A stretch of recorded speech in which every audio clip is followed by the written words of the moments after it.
People say that he is a hero. मान्छेले भन्दछन् कि ऊ एउटा हिरो हो। यसको नेपाली अर्थ यस्तो हुन्छ। र एउटा यो सेन्टेन्स भयो र यो सेन्टेन्सलाई अरू दुईवटा सेन्टेन्सहरूले रिप्लेस गर्न सक्छन् र ती सेन्टेन्सहरू तपाईले प्राय पाउनुहुन्छ यसको सट्टामा विभिन्न आर्टिकलहरूमा र तपाईले यो सजिलो प्याटर्नको सेन्टेन्स हो अर्थात् यो एक्टिभ भोइसमा छ र यसलाई प्यासिभ भोइसमा कसरी बनाउने र प्यासिभ भोइसमा बनाउने तरिका दुईवटा तरिकाले हामी बनाउन सक्छौँ र तपाईले आजभोलि बोलिने अंग्रेजी भाषामा people say that he is a hero भन्ने ठाउँमा अरू दुईवटा सेन्टेन्सहरू प्रयोग गरेको भेट्नुहुनेछ। तसर्थ यो अलिकति कम्प्लिकेटेड सेन्टेन्स बन्न जान्छ र यसलाई बुझ्न र लेख्न गाह्रो हुन्छ। यसको अर्थ हो कि तपाईले आजको भिडियो लेसन र यो भिडियो लेसनलाई तपाईले महत्त्व दिनुपर्छ र तपाईले यो भिडियो लेसन एन्डसम्म वाच गर्नुपर्ने हुन्छ, जसले गर्दा तपाईलाई धेरै आइडियाहरू सिकाउनेछ सेन्टेन्स बनाउनको लागि। अब यसलाई रिप्लेस गर्ने यो सेन्टेन्स हेर्नुस्।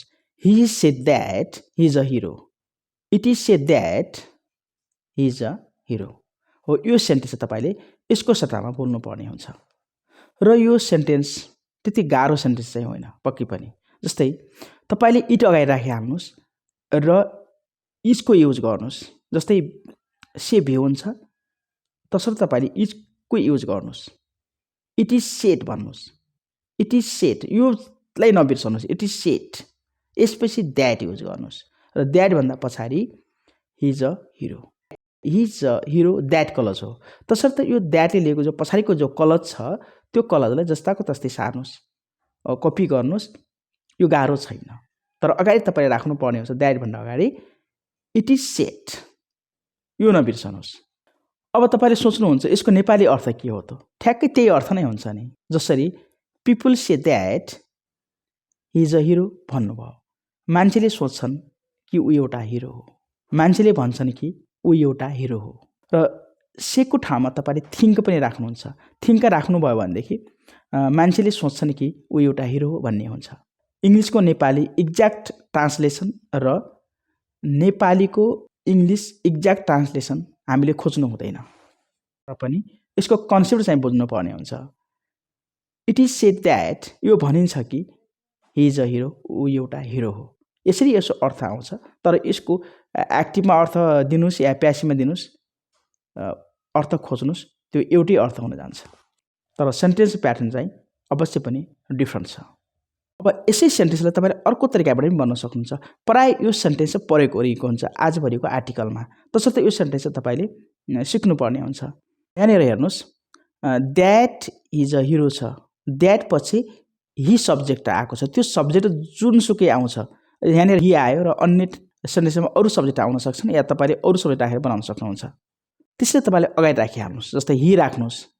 He is set. अब इज सेट त तपाईले फलो गर्नै पर्ने हुन्छ। He is set. त्यसपछि एउटा चिज तपाईले मिस गर्नुहुन्न त्यो हो टु। सेट टु शब्दलाई तपाईले किप इन योर माइन्ड र सेट टु पछि भ्युन युज गर्नुस्। यहाँनिर इज छ। इज भनेको लिङ्क भव अर्थात् विभव हो। तसर्थ तपाईले विभव भएकोले बी राख्नुस्। इजलाई चेन्ज गर्नुस् बीमा। बी भनेको बी बिङ बिन इज एमआर ओज ओर 8वटा फर्म हुन्छन्। त्यो इजलाई तपाईले बी बनाउनुस् अर्थात् he said to be object राख्नुस् अ हिरो। यी प्याटर्नमा यी दुईवटा सेन्टेन्सहरू बने। मैले तपाईलाई यो प्याटर्न कसरी बनाउने त भन्ने बारेमा पनि तपाईलाई मैले आइडिया दिएँ र यसबाट तपाईले एउटा प्याटर्न अर्थात् जसलाई हामीले भन्छौँ फर्मुला स्ट्रक्चर पनि बनाउन सक्नुहुन्छ आफैमा। तर मलाई यस्तो लाग्छ कि कुनै पनि इङ्ग्लिस ल्याङ्ग्वेजको लागि बनाउनु घोक्नु त्यसलाई मेमोराइज गर्नु या रिसाइट गर्नु अथवा रोट्नु के त्यसो गर्नु हुँदैन जस्तो लाग्छ। मात्र कन्सेप्ट अर्थात् त्यसको फिगर तपाईले ब्रेनमा बनाउनु पर्ने हुन्छ। तपाईले थाहा पाउनुभयो। अब हामी यस्तो सेन्टेन्स बोल्ने गर्छौँ we believe that God is in temple. भगवान मन्दिरमा हुन्छन् हामीले यो विश्वास गर्छौँ। यो सेन्टेन्समा सेको ठाउँमा बिलिभ राखिएको छ अर्थात् थिङ्क राख्न सकिन्छ र बिलिभको ठाउँमा तपाईले एक्सपेक्ट पनि राख्न सक्नुहुन्छ। एक्सपेक्ट अथवा आशा गर्दछौँ कि भगवान मन्दिरमा हुन्छन्। अर्को प्याटर्नमा बनाउनुहोस्। जस्तै it is believe that God is in temple. यहाँनिर सेटको ठाउँमा बिलिभ राखेको छ। इट इज सेट भन्ने ठाउँमा इट इज बिलिभड द्याट, पछाडिको चाहिँ द्याट कलर चाहिँ त्यसैले कपी गर्नुपर्छ। त्यो तपाईँले थाहा पाइसक्नु भएको छ। अर्को प्याटर्नमा हेर्नुहोस्, द्याट भन्दा पछाडि सब्जेक्ट आउँछ। त्यो सब्जेक्ट अर्थात् त्यो द्याट कलरको सब्जेक्ट अगाडि ल्याउनुहोस्, गड।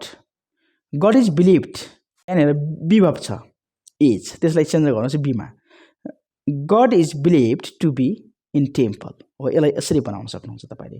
दुईवटा कुराहरू तपाईँले सिक्नुभयो। बिलिभडबाट पनि सेटकै ठाउँमा राखेर बनाउन सकिन्छ। अर्को एउटा सेन्टेन्स हेर्नुहोस्, everyone thinks that Rabi Lamichhane does everything for the nation. सबै मान्छेले विश्वास गर्छन् कि रवि लामिछानेले देशको लागि प्रत्येक चिज गर्न सक्छन्, प्रत्येक काम गर्न सक्छन्। प्रत्येक मान्छेले सोचेको कुरो हो। अब यसलाई यसरी, अब सेकेन्ड प्याटर्नमा हेर्नुहोस्, इट इज थट द्याट भन्नुभयो। अब सेट र अघि हामी बिलिभड भन्ने ठाउँमा थट राख्ने V3।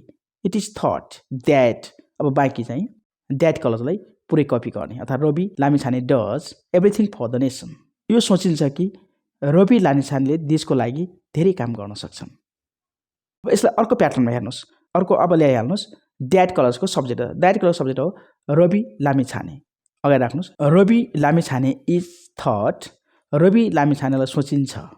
अब टु राख्नुहोस् थट पछि, सेट टु राखेपछि थट टु, बिलिभ टु, यसो नोन टु, पछि यहाँनिर डु रहेको छ। अघि इज थियो, तसर्थ हामीले बी राख्थ्यौँ। अहिले के छ त, डज छ। डज एक्सन भर्ब हो, तसर्थ डजलाई V1मा डु बनाएर राख्नुहोस्। Do everything for the nation. अब एउटा अर्को सेन्टेन्स हेर्नुहोस्, voters expect that political leaders are developing the country. यसको नेपाली अर्थ तपाईँ थाहा पाइसक्नुभयो। मतदाताहरूले आशा गर्छन् कि राजनीतिक नेताहरूले देशको विकास गरिरहेका छन्। अब यसलाई यसरी हामी बनाउन सक्छौँ सेकेन्ड प्याटर्नमा, it is expected.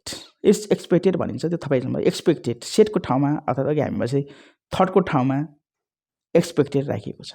It is expected that the political leaders are developing the country. यो सजिलो भइहाल्यो। It is set expected that colours जस्ताको तस्तै राख्नुभयो। यो विश्वास गरिन्छ कि राजनीतिक नेताहरूले देशको विकास गरिरहेका छन्। अब यसलाई थर्ड प्याटर्नमा हेर्न सक्नुहुन्छ तपाईँले। यसरी हुन्छ, यो चेन्ज हुन्छ। पोलिटिकल लिडर्स आर एक्सपेक्टेड, अब इज एमआर राख्न सक्छौँ हामीले। आई बाई एम हुन्थ्यो, अहिले चाहिँ पोलिटिकल लिडर्स छ, इजको ठाउँमा are.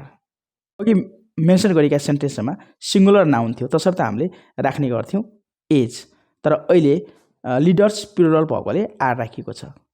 Political leaders are expected, सेटको ठाउँमा एक्सपेक्टेड, बिलिभ ठाउँमा एक्सपेक्टेड, थर्डको ठाउँमा एक्सपेक्टेड राखिएको छ। टु बी, यहाँ बी भएको छ, आर माथि हेर्नुभएको छ नि त, आर डेभलपिङ, तसर्थ यो हेल्पिङ भयो आर। यदि इजेम आर भयो भने बी राख्नुपर्छ, टु बी बनाउनु भयो, अनि त्यसपछि भब राख्नुभयो, अनि द कन्ट्री नाउन अर्थात् अब्जेक्ट। मैले यस्ता प्रकारका सेन्टेन्सहरूलाई कसरी सेकेन्ड र थर्ड प्याटर्नमा बनाउन सकिन्छ भनेर तपाईँले सिकाएको छु। अवश्य पनि यो भिडियो लेसन तपाईँको लागि अति नै महत्त्वपूर्ण छ। अर्को कुरो हो, तपाईँले यो सेन्टेन्स बनाउँदै गर्दा, तपाईँले यो प्याटर्न बेसिस सेन्टेन्स बनाउँदाखेरि तपाईँले बुझ्नुभयो कि भएन त? यदि तपाईँले यसको बारेमा तपाईँ कन्फ्युज हुनुभयो, तपाईँले अझै पनि आइडिया क्याच गर्न सक्नु भएन भने अवश्य पनि कमेन्ट बक्समा यो कुरो लेखेर पठाउनुहोस्। अझै मैले प्रयास गर्नेछु तपाईँले यसलाई क्लियरिफाई गर्नको लागि। र पहिला प्याटर्नलाई अलिकति चाहिँ यसको कन्सेप्टलाई तपाईँले बुझ्ने प्रयास गर्नुपर्ने हुन्छ, अनि मात्र तपाईँले यसबाट सिक्न सक्नुहुनेछ। कन्सेप्ट बुझ्नुपर्छ अनि तपाईँले सिक्न सक्नुहुन्छ। यदि कन्सेप्ट बुझ्नु भएन, मात्र तपाईँले प्याटर्नलाई मेमोराइज गर्नुभयो, रिसाइट गर्नुभयो भने अवश्य पनि यो बेनिफिसियल हुन सक्दैन।